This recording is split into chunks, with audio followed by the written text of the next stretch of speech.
They say a man can survive 3 days without water, 3 weeks without food, but not a single night without hope. Ethan Walker learned that truth long before he realized how wrong he had been about strangers. For 3 days, he rode beneath the unforgiving September sun with nothing left in his saddlebags except a rusted coffee tin and a strip of dried leather. His last dollar was gone. His horse, Boone, stumbled more often than it walked, its ribs beginning to show beneath its dusty coat. The Arizona Territory stretched endlessly before them, red sandstone cliffs rising like silent cathedrals above whispering grass. Somewhere beyond those ridges lay another town, another chance to find work. At least, that was what Ethan kept telling himself. By noon, even hope felt too heavy to carry. He dismounted beside a narrow stream hidden beneath cottonwood trees. The cold water eased his thirst, but not the ache in his empty stomach. When he stood, the world tilted. Darkness blurred his vision, and his knees struck the ground before he knew he was falling. Boone nudged his shoulder with a worried snort. "I'm all right," Ethan whispered. Neither of them believed it.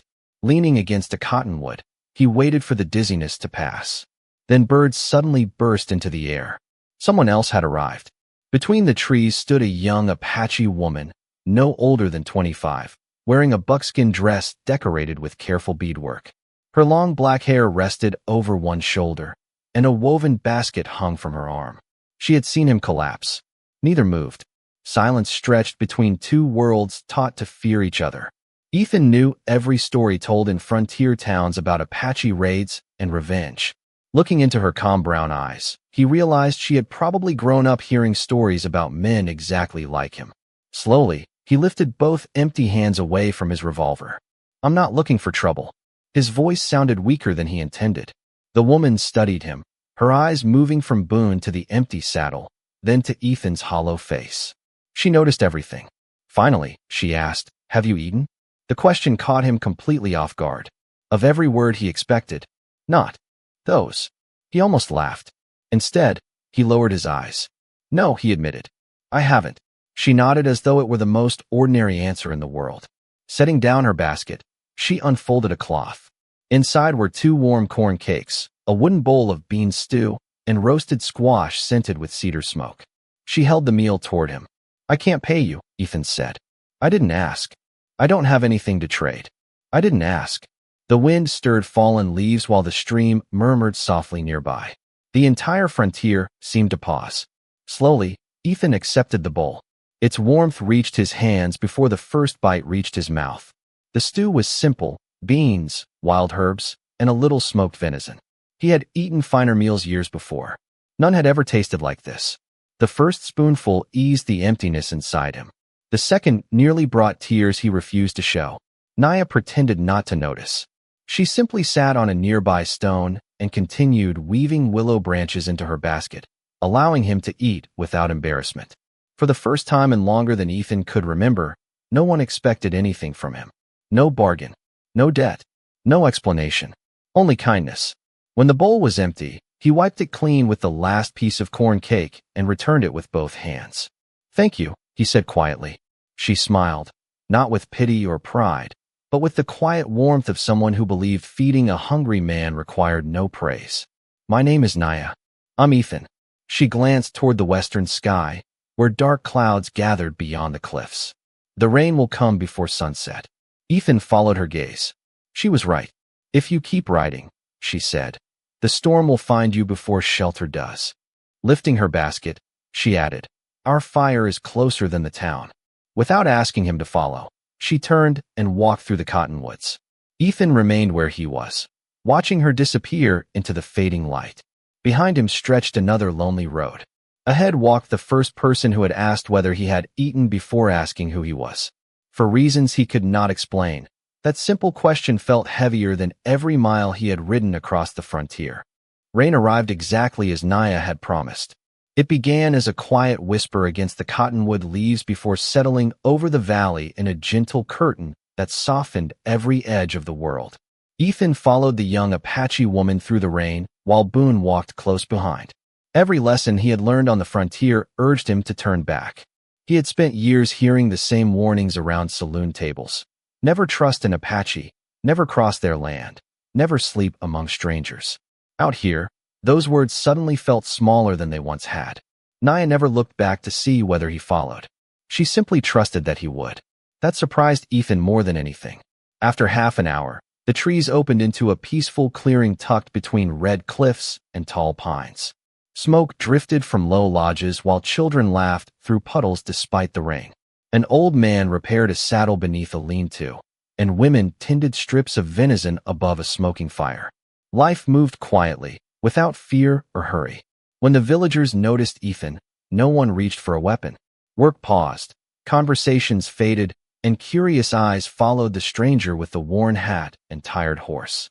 A little girl peeked from behind her mother's dress, stared openly at Ethan, then hid again after he smiled. Naya spoke softly with an older woman carrying a clay pot. The woman listened, glanced once at Ethan, and simply nodded. "You'll stay here tonight," Naya said. Ethan hesitated. "I don't want to cause trouble."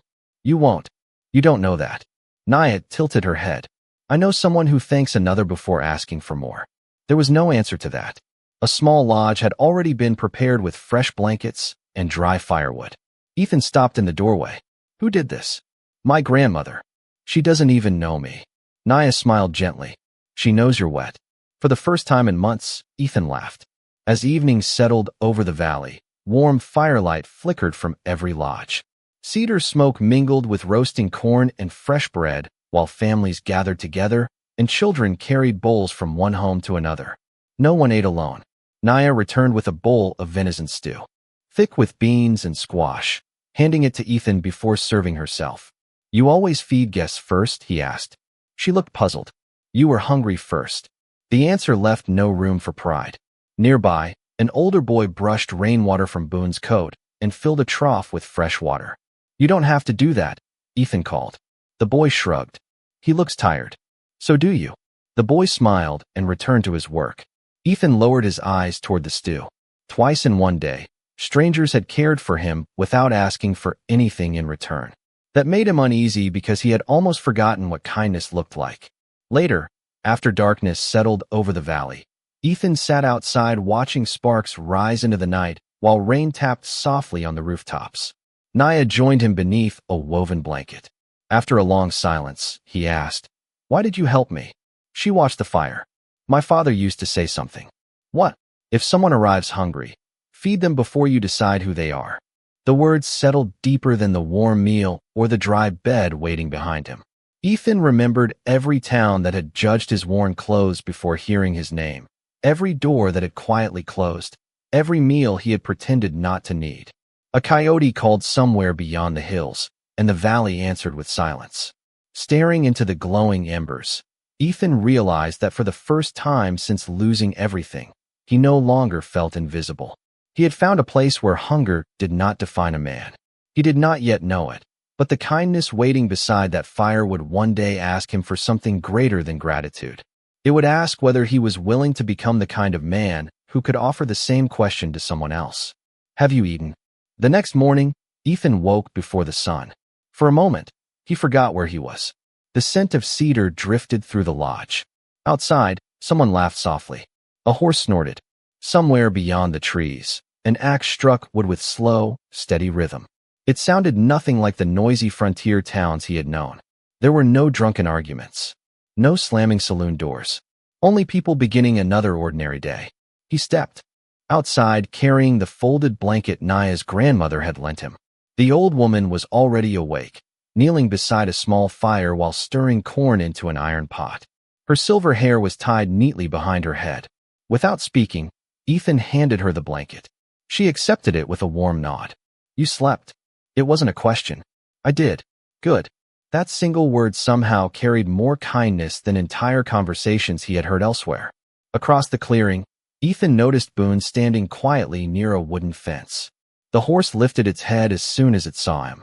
Something was different. Its coat had been brushed clean. Its hooves had been washed. Someone had even repaired the loose leather strap hanging from the saddle. Ethan frowned. He hadn't asked anyone to do that. An older Apache man noticed him looking. "The boy wanted to thank your horse."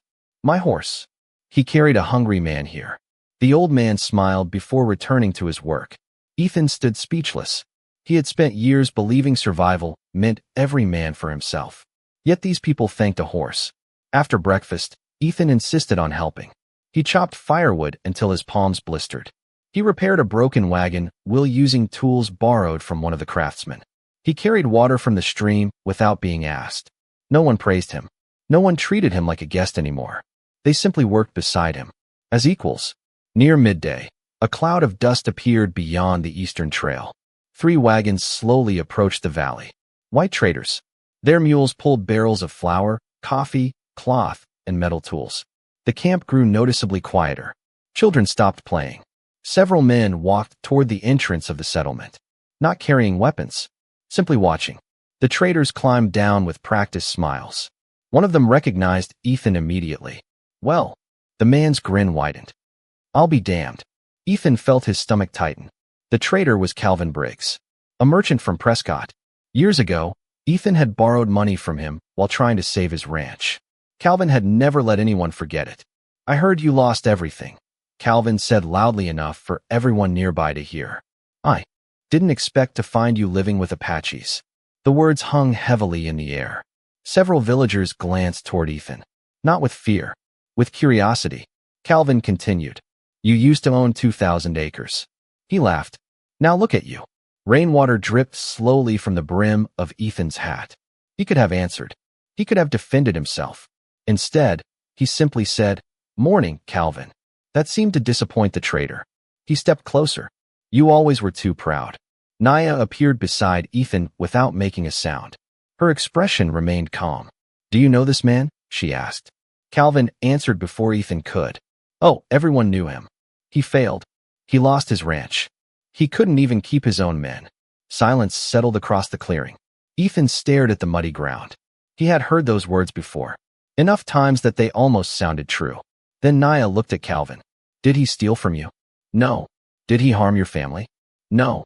Then why do you speak as though losing everything is a crime? Calvin opened his mouth.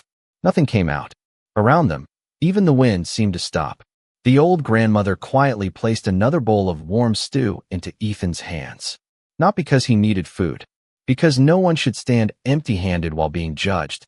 Ethan looked at the bowl, then at Naya, then at the people who had known him for less than a day but refused to measure him by what he had lost. For the first time in years, someone had defended his dignity before asking about his past. Calvin shook his head with an uneasy laugh. You'll learn. He climbed back onto his wagon. Men like him never change. The wagons rolled slowly out of the valley. No one answered. Only after the dust disappeared did Ethan quietly speak. I wasn't always this man.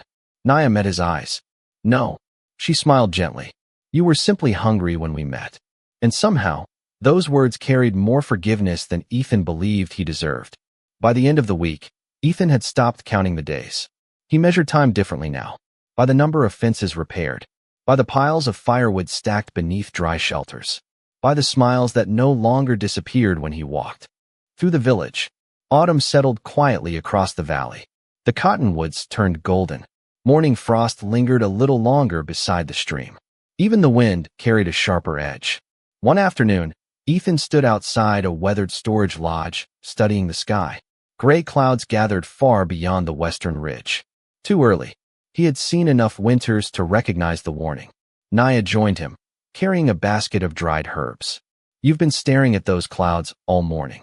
They're wrong. She looked upward. They're only clouds. They're bringing winter. Her brow furrowed. It isn't time yet.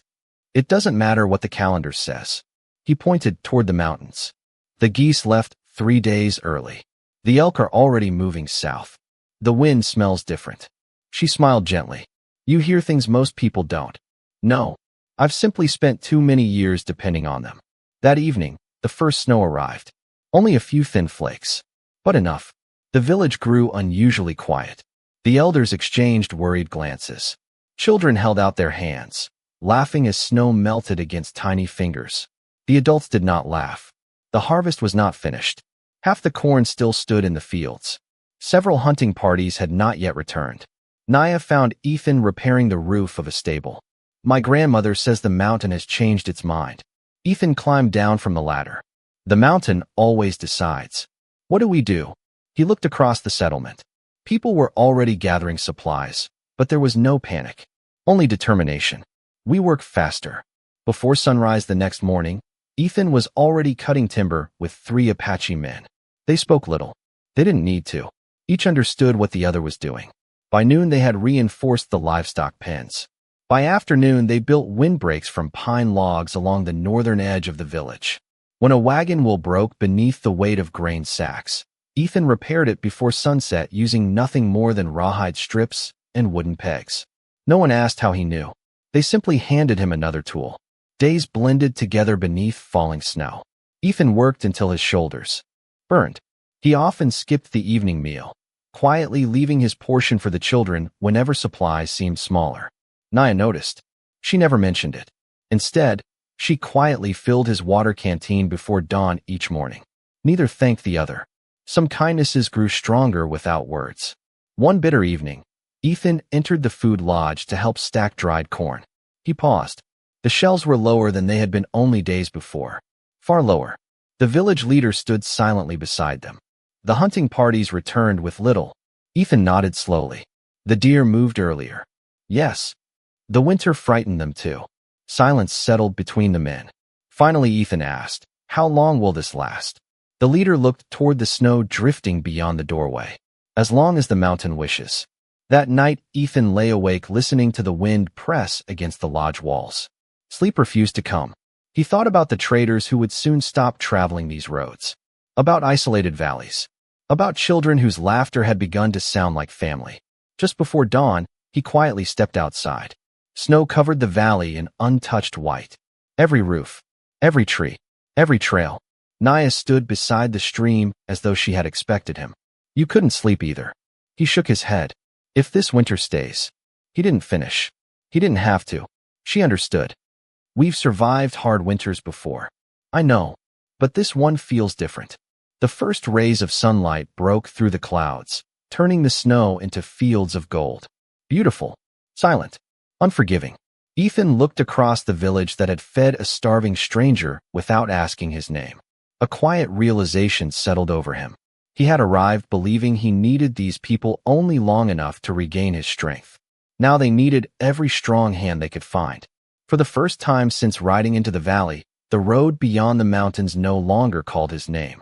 Instead, he picked up an axe, walked toward the waiting timber, and without speaking a single word, chose to stay for another day. There are moments when a man believes his past has finally stopped following him. Ethan learned. That winter had a way of uncovering tracks no snow could hide. The cold deepened each day. Ice formed along the stream before sunrise, and smoke rose constantly from every lodge as families burned cedar to keep warm. The village endured, but only just. One afternoon, Ethan counted the remaining sacks of dried corn while helping Naya's grandmother organize the storage lodge. There was far less food than he expected. The old woman noticed him calculating. "You always count. It kept my ranch alive." She smiled sadly. "And did it?" Ethan lowered his eyes. "No." Outside, the wind rattled the walls. He realized what no one wanted to say aloud. If winter lasted another month, they would survive. If it lasted 2, they might not. The next morning, another wagon entered the valley. Calvin Briggs climbed down wearing the same polished boots that never seemed to collect mud. His hired men unloaded flour, blankets, coffee, and tools. Smiling at Ethan, Calvin said, "I knew I'd find you here." "I've got work," he continued. "The railroad company needs a foreman. Good pay, warm housing, steady meals.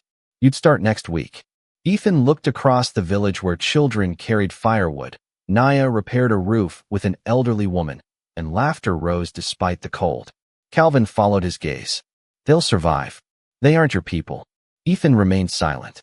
"You used to own one of the finest ranches in the territory," Calvin said. "Don't throw away what's left of your life because one girl handed you a bowl of stew." Ethan slowly removed his gloves and looked at his scarred hands. "I remember that ranch. I remember the fences, the horses, the house." He paused. "I also remember eating dinner alone almost every night." Calvin's smile faded. Ethan looked back toward the village. "I've been here less than a month. They already know when I wake, how I take my coffee, and that Boone prefers apples over carrots." A faint smile crossed his face. "They asked if I'd eaten before they asked my name." The wind carried silence between them. Calvin shifted uneasily. You can't build a future on kindness. No, Ethan replied softly. But you can lose one without it. After a long pause, Calvin pulled a heavy leather pouch from his coat. It held more money than Ethan had seen in years. Take it. It's an advance. Ethan glanced toward the storage lodge, thinking of the nearly empty shelves, the children, and the long winter ahead. Temptation lingered for only a moment. Then he looked Calvin in the eyes. If I take your money, I leave with you. Calvin nodded. That's the agreement. Ethan placed the pouch back into his hands. I can't. From across the clearing, Naya quietly watched the exchange.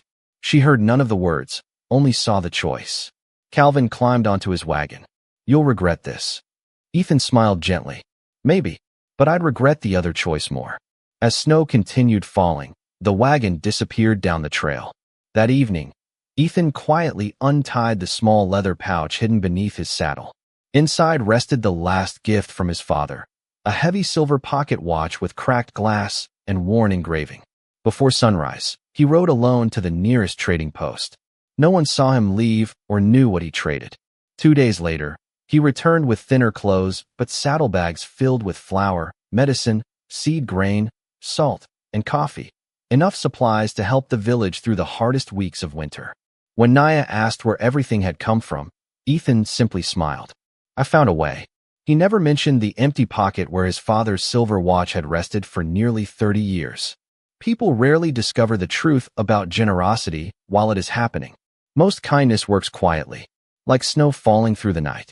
No one noticed what Ethan had given away. The sacks of flour appeared inside the storage lodge before dawn. Fresh coffee rested beside the cooking fire. Medicine wrapped in clean cloth found its place beside the healer's herbs. When people asked where the supplies had come from, Ethan always answered the same way. A trader had what we needed. Nothing more. Naya accepted the answer. Her grandmother did not. The old woman had lived long enough to recognize the shape of sacrifice. One evening, as the village gathered around the largest fire after another bitter day, she watched Ethan absent-mindedly reach into the empty pocket of his coat. His hand paused, for the briefest moment, then withdrew, a habit searching for something that was no longer there. She said nothing. Days passed. The worst of winter slowly loosened its grip. The snow remained deep, but children laughed again. The food stores no longer looked frighteningly empty. Hope had quietly returned. Then Boone disappeared. At sunrise, Ethan found the fence gate hanging open. Fresh hoofprints led toward the pine-covered hills. Without hesitation, he saddled another horse borrowed from the village and followed the tracks alone. Naya caught up before he reached the ridge. I'm coming. It could be dangerous. So could you. There was no point arguing. They rode together through silent forests where snow muffled every sound except the steady rhythm of hoofbeats. By midday, they found Boone. The old horse stood trapped between fallen trees where heavy snow had broken several giant pines. One front leg was pinned beneath a thick branch. Boone lifted his head and gave a tired whinny the moment Ethan approached. Easy, old friend. Ethan knelt beside him. The branch was too heavy. Even together, they could barely move it. Naya studied the slope above them. If we cut the smaller trunks first. Ethan understood immediately. Working side by side, they chopped away tangled branches until only the largest log remained. With one final effort, they rolled it just far enough. Boone pulled free. He stumbled, but remained standing. Ethan rested his forehead gently against the horse's neck. You've carried me farther than I deserved. Naya quietly smiled. I think he stayed because you once stayed for him. The words lingered as they slowly guided Boone back toward the village. Halfway home, snow began melting from the branches overhead. Drops of water struck the frozen earth, one after another, spring announcing itself without ceremony. When they returned, the children ran to greet Boone as though welcoming an old friend. The healer examined the horse's leg. He'll recover. Relief spread across Ethan's face. That evening, while everyone celebrated the first signs of warmer weather, Naya's grandmother approached Ethan, carrying a small bundle wrapped in soft buckskin. For you. He accepted it carefully. Inside rested a simple leather cord holding a carved wooden pendant shaped like a cottonwood leaf. I can't accept this. You already have. He looked up, confused. The old woman smiled gently. Long ago, before Ethan could ask what she meant, She reached into the pocket of her own shawl. Slowly, she placed a cracked silver watch in his hands. His father's watch. Ethan stared in disbelief. His breath caught. How? The trader returned yesterday. He said an old woman paid far too much for broken silver. Ethan's eyes filled. You bought it back. She nodded. It belonged with the man who carries its memory. He looked toward Naya. She seemed just as surprised. You knew? The old woman laughed softly. I know the difference between someone who gives because he has plenty. She gently closed Ethan's fingers around the watch. And someone who gives because someone else needs it more. For a long time, no one spoke. The fire cracked softly beneath the evening sky. Around them, families shared warm bread, quiet laughter, and stories that would soon become memories. Ethan slipped the watch carefully back into his pocket. Not because it had returned to him, but because he finally understood. The greatest gift he had received in that valley had never been food. It had never been shelter. It was the impossible kindness of people who refused to let sacrifice remain invisible. And in that quiet circle of firelight, Ethan realized he was no longer a traveler waiting for spring. Without anyone ever asking him to stay, he was already home. Spring did not arrive all at once. It came the way forgiveness often does. Quietly, the first green shoots pushed through melting snow beside the stream. The mornings no longer bit at a man's lungs. Birdsong returned to the cottonwoods before anyone noticed it had been gone. The valley breathed again. Ethan rose before sunrise as he always had, carrying an axe toward the eastern fence line. He expected another day's work. Instead, he found the entire village already waiting. No one spoke. Men, women, children, and elders stood together. Beneath the tallest cottonwood, their faces calm beneath the pale morning light. For a brief moment, Ethan wondered if he had done something wrong. Naya walked toward him carrying the carved wooden pendant her grandmother had given him weeks before. You should come. What happened? You'll see. She offered no further explanation. They crossed the clearing together until they reached the oldest man in the village. His long gray braid rested across a buckskin shirt faded by decades of sun and wind. In his hands was an eagle feather unlike any Ethan had ever seen. Its tip had been carefully wrapped with blue beads and red thread. The elder looked directly into Ethan's eyes. When winter came, his voice was soft enough that everyone leaned closer. A hungry man worked beside us. Ethan lowered his gaze. When our children needed food, the elder continued. Someone quietly made sure they never knew how little remained. No one moved. Even the breeze seemed to wait. We know about the watch. Ethan slowly looked toward Naya. She gave the smallest nod. I didn't tell them. My grandmother did. The old woman stepped forward carrying the silver pocket watch. She placed it gently into Ethan's hands once again. This belongs to your father. She smiled. But the story now belongs to all of us. Ethan tried to speak. Nothing came. The elder raised the eagle feather. Our people do not measure family by blood. We remember those who stay when leaving would be easier. He carefully placed the feather into the leather band around Ethan's hat. It rested there as though it had always belonged. No paper can make you Apache. No ceremony can change where you were born. He smiled warmly. But every meal you shared, every fence you repaired, every child you quietly fed, those things already decided where your heart lives. Silence settled across the valley. Then, one by one, the villagers stepped forward. Not to shake his hand, not to congratulate him. Each simply touched his shoulder before returning to their place. A gesture older than words. A promise that he would never again stand alone. Ethan felt tears gathering despite every effort to stop them. He had buried friends without crying. He had buried his father without crying. He had watched strangers auction away his ranch without crying. Yet this quiet acceptance broke something inside him that hardship never could. Later that afternoon, he and Naya walked beside the stream where they had first met.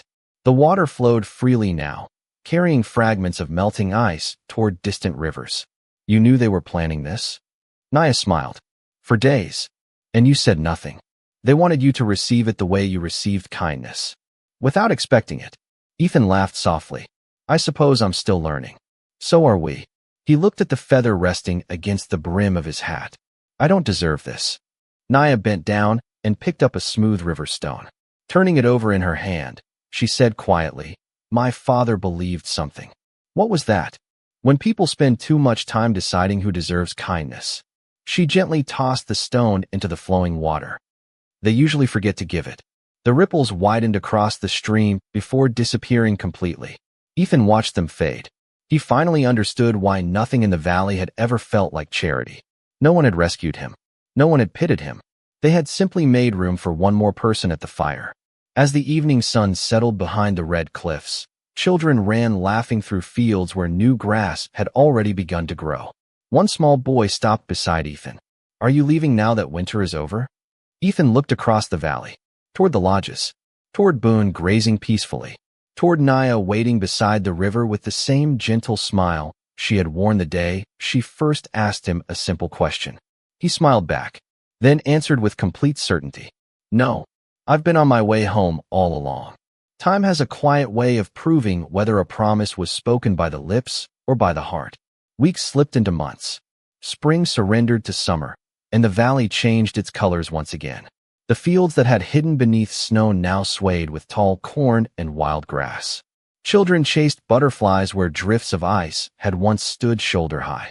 The stream that had nearly frozen solid sang cheerfully over smooth stones, as if winter had been nothing more than an old dream.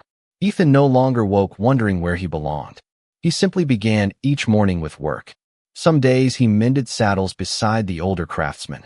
Other days he taught the younger boys how to calm a frightened horse before climbing into the saddle. In return, they showed him which mountain herbs eased fever, where the sweetest berries grew after summer rain, and how to read the flight of hawks to predict changing weather. No one spoke about teaching. No one spoke about learning. Knowledge simply passed from one pair of hands to another. One afternoon, Ethan and Naya stood beneath the shade of the great cottonwood, repairing woven baskets that would soon carry the autumn harvest. A young traveler appeared at the edge of the valley. He could not have been older than 18. Dust covered his clothes. One boot was held together with strips of rawhide. His horse had long since disappeared. The boy hesitated when he saw the Apache village. Fear stopped him from taking another step. Ethan recognized that look immediately. It was the same one he had carried months before. The same mixture of hunger, pride, and uncertainty. Several children noticed the stranger first. They looked toward Ethan, waiting. Without saying a word, Ethan set down the basket he had been repairing. He walked slowly across the clearing until only a few steps separated them. The young traveler instinctively backed away. "I don't want trouble," he said quickly. Ethan smiled. "I know." The boy swallowed nervously. "I was told not to come near this place." "I was told the same thing." The young man looked confused. For a long moment, neither spoke. Then Ethan asked the only question that truly mattered. "Have you eaten?" The traveler blinked, exactly as Ethan had done months before. "No." His voice barely rose above a whisper. Ethan nodded toward the village. "Come. No one's going to hurt you." The young man looked past Ethan toward the people watching from a distance. He expected suspicious faces. Instead, he saw children smiling. An old grandmother already placing another bowl beside the fire. Naya quietly pouring fresh water into a wooden cup. The traveler followed. Not because he trusted the village. Because, for the first time in days, someone had seen his hunger before judging his story. Later that evening, as the stranger finished his meal, Ethan remained seated beside the fire in comfortable silence. Naya glanced at him with a smile that needed no words. "You remembered." Ethan looked into the dancing flames. "I never forgot." Across the circle, the young traveler thanked the old grandmother over and over for the meal. She laughed softly. "We've all been hungry." The words settled over the gathering like warm evening light. Ethan reached unconsciously into his pocket and felt the familiar weight of his father's silver watch. This time, he did not think about the ranch he had lost, nor the years he had wandered. Instead, he remembered a quiet afternoon beside a stream, a weary horse, a wooden bowl, and a woman who had asked one ordinary question that changed the direction of an entire life. As darkness wrapped gently around the valley, Ethan realized something neither winter nor hardship had ever been able to teach him. Kindness was never meant to stop with the person who received it. Its true purpose was to continue its journey through someone else's hands. And on that warm summer evening, without ceremony or announcement, the question that had once saved a lonely cowboy found a new voice. It had become part of who he was, not because anyone had told him to ask it, but because love, when freely given, always finds its way home. Years later, travelers passing through the high country often asked the same question. Is it true there's an Apache valley where strangers are welcomed before they're questioned? The answers were never the same. Some spoke of an old cowboy who could calm the wildest horse with only his voice. Others remembered a quiet Apache woman whose kindness was stronger than any weapon. Children simply pointed toward the cottonwood trees and smiled. Stories change with every telling. Only the truth remains. One autumn afternoon, when silver had begun to touch Ethan's hair, another wagon rolled into the valley. A weary family climbed down, a husband, a tired wife, and two frightened little girls covered in trail dust. The father removed his hat. We heard there might be work here. Ethan looked first at the children. One held a rag doll with a single button eye. The younger gripped her sister's hand so tightly her knuckles had turned white. He recognized that feeling. Not fear. Uncertainty. Before asking another question, he looked toward Naya. She smiled just as she had beside the stream years before. Ethan turned back to the family. You've traveled a long way. The man nodded. You must be hungry. The woman lowered her eyes. Her silence was enough. Without another word, Ethan lifted a grain sack from the wagon himself. Come. The meal is almost ready. You'll let us stay? The father asked. Ethan smiled. Tomorrow we'll talk about work. Today you eat. As they walked beneath the old cottonwood, Naya quietly took Ethan's hand. The youngest girl tugged at her mother's sleeve. Why are those people helping us? Before her mother could answer, Naya's grandmother smiled warmly. Because someone once helped them. She looked toward Ethan, and they remembered. That evening, the valley filled with familiar sounds, children laughing, firewood crackling, bread passing from hand to hand. The new family no longer sat apart. They had already become part of the circle. Later, Ethan walked alone to the stream where everything had begun. The water still sang softly beneath the cottonwoods. He reached into his pocket and felt his father's silver watch, its hands still keeping steady time. He smiled, not because life had returned everything he had lost. It had not. His old ranch was gone, and some wounds never disappeared. But he finally understood something his younger self never could. Home was not a place waiting to be found. It was built one act of kindness at a time. Footsteps approached. Naya stopped beside him. You've been thinking about the first thing you ever said to me. She laughed. I don't remember. I do. He looked at her gratefully. You asked whether I'd eaten. Naya smiled. It seemed important. It saved my life. She gently shook her head. No. It only opened the door. You chose to walk through it. They stood together in peaceful silence. Behind them, children who had once known hunger slept with full stomachs. Travelers who had feared strangers had found family around a shared fire. Beyond the mountains, the frontier would keep arguing about old hatreds. But hidden among the cottonwoods, another truth endured. No badge had brought justice there. No gunfighter had become a hero. Everything had begun with a bowl of warm food, a quiet place beside the fire, and one simple question asked without judgment. Have you eaten? Out on the frontier, many believed courage was measured by the speed of a draw. But in that forgotten valley, it was measured by the willingness to feed a stranger before asking who they were. And perhaps that was the only kind of courage that ever truly changed the world.